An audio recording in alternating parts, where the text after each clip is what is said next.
Saturday, December the 30th, high noon on ESPN, Mercedes-Benz Stadium in Atlanta.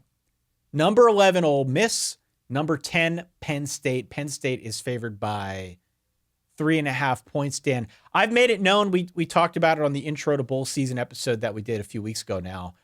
I'm on Ole Miss here. Interesting. Yeah, it's a full boat for the Rebels. And I think that stands for something in bowl season where so much of the talk is opt-outs and transfers and all these distractions.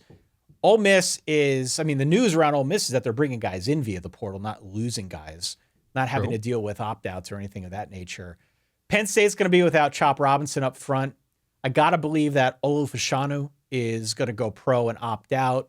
Probably the same deal with cornerback Kalen King, even though I don't really think he's that good. So just my take. Nobody asked for it.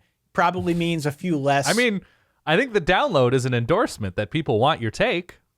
Listen, probably means a few less pass interference calls if Kalen King is not in the lineup. Either way, Penn State's defense will be fine, but that's a key piece that they would miss on the back end. It's a key piece, certainly, that they're going to be missing on the front end with Chop Robinson out.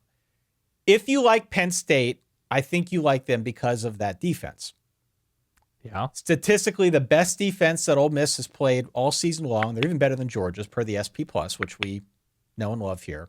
Yep. It is an open question to me about how that Ole Miss offense fares against a really good defense. Because if I draw the comparison to Georgia, they scored 17 points against Georgia. They got blown off the field. They could not run their offense against Georgia Bulldogs. So you're the one that likes Penn State in this matchup. I just graduated from there. I don't like him in this matchup. You just graduated? No. All I can say about Penn State, you can see the Beaver Avenue local slate sign behind. You know I graduated from there. I have every reason to root for Penn State, and I will. I have every reason to pick Penn State, but I won't because I have no faith in this offense, even if I still really like the defense.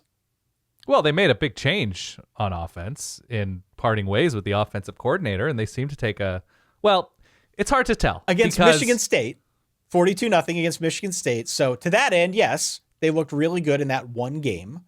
And this is not a new coordinator situation, at least not yet. They hire Andy Kotelnicki from Kansas, and he's not going to be coaching this game. It's still going to be the guys that led Penn State into battle against Michigan State. So maybe they open it up. Maybe it is a little bit of a different scheme. I don't know, but I'm very, very cautious about throwing my chips behind Penn State in this matchup because I still think Ole Miss is pretty good on defense. Right. They're not a brick wall, but they're pretty good. And I still think that Penn State's going to have trouble against any respectable defense scoring points. All right, so Lane Kiffin's bowl record is not incredible, though I believe he had a backup quarterback. I think it was a Luke Altmaier game against Baylor a couple years ago when he was in a major bowl game. It might have been the Cotton Bowl.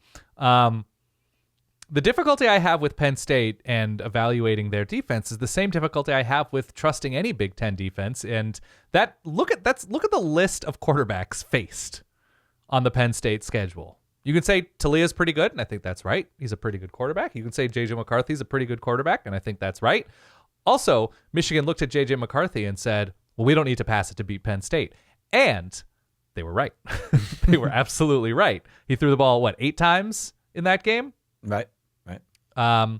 So it's hard to know exactly what the Penn State defense is because they really weren't pushed on this schedule by good quarterbacks all year. Kyle McCord just left. He was fine. He's a pretty good quarterback. I think he'll continue to improve over the course of his college career. But it's hard to say that this Penn State defensive product is surely this or surely that. Jackson Dart was mostly very good for Ole Miss. Certainly the offensive skill talent for Ole Miss is at a level that is comparable to the best of what Penn State has faced this year. Probably better than Michigan, not quite as good as Ohio State, if I had to guess. Yeah. I still am going to roll with Penn State. I like James Franklin's bowl history. I don't love the opt-out potential here. I don't love replacing coordinators with Manny Diaz heading off to Duke. But even when Penn State has lost big bowl games, as long as they're not playing Michigan or Ohio State, they tend to fare well, they lose to USC in the Rose Bowl a few years ago, but they dropped 50 on USC. Like 52-49 was the final in that one. They played well against Washington in that major bowl. They beat Utah in the Rose Bowl. Like, he gets them ready for whatever that's worth with different coordinator situations than this year. But Penn State comes to play in these big bowl games. And I think the attention of Ole Miss is more squarely on 2024, the portal, recruiting. Whereas I think there is a finish strong element to Drew Allar, Penn State, going into 2024. I'm going to go with Penn State here. Wow. I hope you're right. Penn State. I hope you're right. I do. I think we're going to see Penn State take some shots downfield. Yeah, and so same. I would expect, you see this a lot in bowl season, right? The offense looks a little bit looser. They're not playing as close to the vest because why bother? It's the last game of the season. So they're going to take some shots downfield.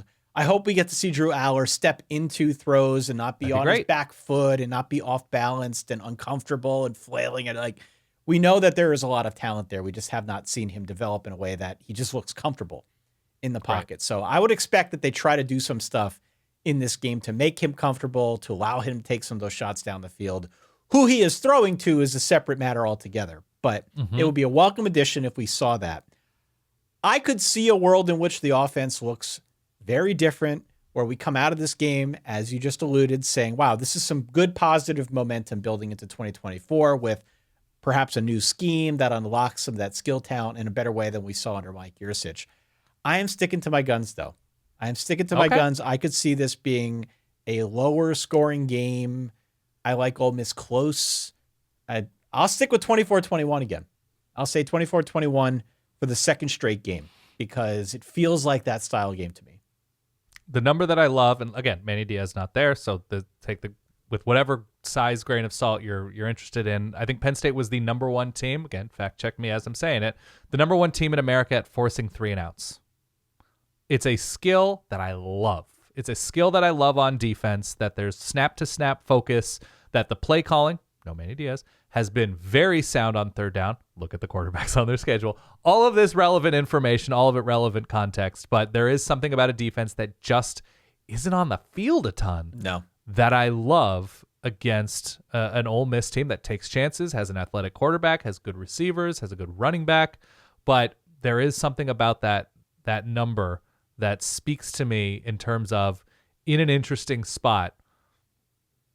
And when the stakes don't seem to be as high as they were against Ohio State or Michigan, I like the opportunity that Penn State has here. First nationally in 3-and-out percentage as a defense. Fourth nationally in plays allowed, or just plays in general that the defense plays faced against. Yeah, they're just not on the field. 57, but 70th in drives per game, which means, to the earlier point, they're forcing a lot of 3-and-outs. Also, first in yards per drive. Well, also the offense will leave the field too. The offense will leave the field too. That puts the defense back on the field, yeah. First in yards per drive allowed, second in points per drive allowed. So this is a very good defense. This is a very legitimate defense. I think they're going to need to rely on this defense if they want to win this game. And you said this is which game? This is Peach Bowl, Dan. Peach Bowl playing inside in Atlanta. Yep. So we're not dealing. The offense doesn't have the elements to contend with the cold, the wind, the sleet, the wintry mix. It's a perfect place on a fast track for the offense to get going for 2024.